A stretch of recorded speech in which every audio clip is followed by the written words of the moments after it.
Hi, I'm Frank Lowenstein. I'm Director of Climate Change Adaptation Strategies for the Nature Conservancy. And I'm Jen McKnight. I work on international climate adaptation policy for the Nature Conservancy.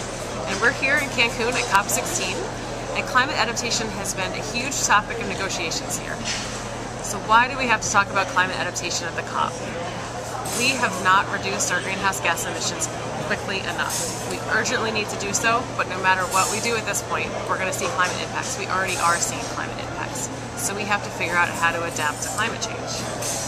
What is adapting to climate change? Well, we adapt to a lot of things. So if you think about a different topic other than climate change, we adapt to technology. New technology comes around all the time, right? Like iPhones and cell phones. My grandparents, in fact, text me from their droids. They've adapted to new technology. And just like we are having to adapt to new technology faster and faster as technological change advances, we're going to need to adapt to climate change faster and faster because it's happening faster and faster.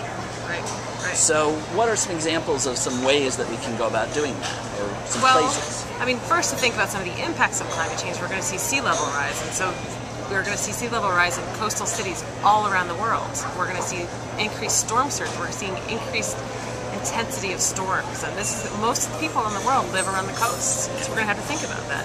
So if you think about big cities on the coast, I mean, you've got them in every continent. You've got Calcutta, you've got New York City, you've got London, you've got New Orleans, which of course has already seen some very dramatic flooding. And one of the ways that we can think about adapting to climate change is by using nature to protect places like New Orleans. New Orleans used to have the wide Mississippi Delta marshes in front of it, buffering it against hurricanes. When the hurricane comes in, the marshes would slow the waves and reduce the chance of flooding.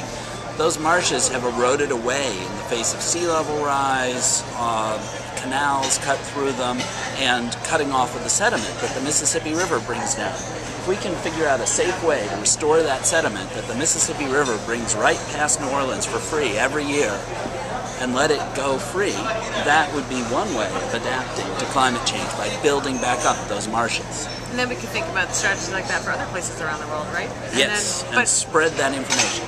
And I do like the natural approach, but there probably are places that's not going to work, right? Right. Like New York City, the Hudson's really different geologically than the Mississippi. There's no delta in front of New York City. So probably to protect New York City from sea level rise and storms, we're going to eventually need to think about structural approaches, like maybe a sea gate across the mouth of the Hudson to stop the storms. But then there'll be other places where we can use the marshes and wetlands and mangroves and oyster reefs and things like that around the world too. And when we do that, we'll have benefits for both people and nature.